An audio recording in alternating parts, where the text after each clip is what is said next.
YCP నాయకులు మరి 5 సంవత్సరాలు కనబడలేదు మనకు. ఇప్పుడు కొత్తగా వైసీపీ నాయకులు వాళ్ళు నాయకులు అంటారా అండి? 5 సంవత్సరాలు ఎన్నో జరిగాయి.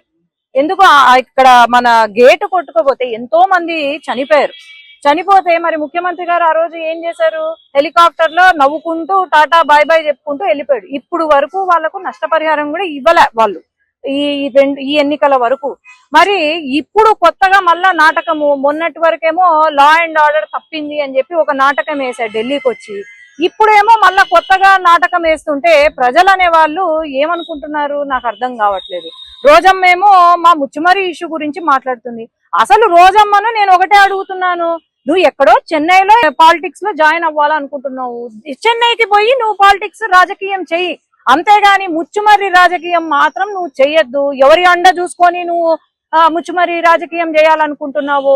10 రోజులు జరిగిన వెంటనే మేము ప్రతి రోజు అక్కడే ఉన్నాము. అక్కడ ఎవరైతే ఉన్నారో పోలీస్ డిపార్ట్మెంట్ గాని మళ్ళీ పైన హోంమంత్రి గారు గాని అందరూ వచ్చారు. ఒకటే ప్రశ్న రోజమ్మకు, నీకు నిజంగా ముచ్చుమర్రి పైన ప్రేమ ఉండుంటే మరి నువ్వు వచ్చినావా? నువ్వు వచ్చి పరామర్శించినావా? లేకపోతే ఈ వరదలు ఏవైతే ఉన్నాయో వరదలలో నువ్వు ఏంది, నీ రోల్ ఏంటి? నువ్వు మేకప్ వేసుకొని అక్కడ కూర్చొని మాట్లాడడం కాదు, నువ్వు ఏం చేసినావు? కనీసం నష్టపరిహారం ఏమైనా 1 రూపాయి ఇచ్చినారా? లేదు. కానీ ఊరికే మాట్లాడడం కాదు. జగన్మోహన్ రెడ్డి గారు మరి ఆయన ఏం మతి స్థిమితం తప్పిందో మరి ఏమో అర్థం కావట్లేదు. నేను అదే అంటున్నా, వైసీపీ పార్టీ ఏదో ఆయనకు లండన్ లో ట్రీట్మెంట్ ఇస్తున్నారంట. ఆ ట్రీట్మెంట్ ఏదో లండన్ లో, ఆ పార్టీ కూడా లండన్ లో పెడితే బాగుపడతావు నువ్వు కూడా. ఎందుకంటే ఇక్కడికి వచ్చి రాజకీయం చేస్తే ఎవ్వరూ ఒప్పుకోరు, అది ఈ టైంలో.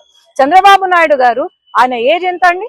ఆయన ఏజ్ కి మించి డే వన్ నుండి అక్కడ తిరుగుతున్నారు, రెస్టే లేదు. ఇంకా మేమైనా మాకు వరద తక్కువ ఉంది కాబట్టి మేమైనా రెస్ట్ తీసుకుంటున్నామేమో గాని, అంత వయసులో పెద్ద ఒక ముఖ్యమంత్రి హోదాలో ఉన్న అతను ఆయన 24 గంటలు కష్టపడుతున్నారు, ఇంటికి కూడా వెళ్లకుండా కష్టపడుతున్నారంటే వీళ్ళు మళ్ళీ ఆయన పైన మాట్లాడుతున్నారంటే అసలు సిగ్గుపడాల వీళ్ళంతా.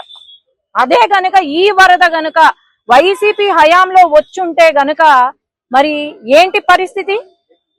ఈరోజు వైసీపీ బోట్లు కొట్టుకొచ్చినాయి బ్యారేజ్ కి, ఎందుకు వచ్చాయి?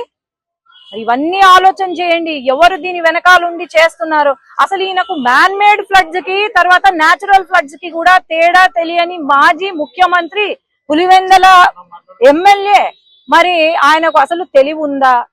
ఏం లేదు. ఎవరో పక్కన పాపం సజ్జల లేనట్టున్నాడు, పక్కన సజ్జల లేరు, లేకపోతే వేరే వాళ్ళు ఎవరు లేనట్టున్నారు, ఎందుకో గ్యాప్ ఇచ్చినట్టున్నారు, ఆయనకి ఇష్టం వచ్చింది మాట్లాడుతున్నారు.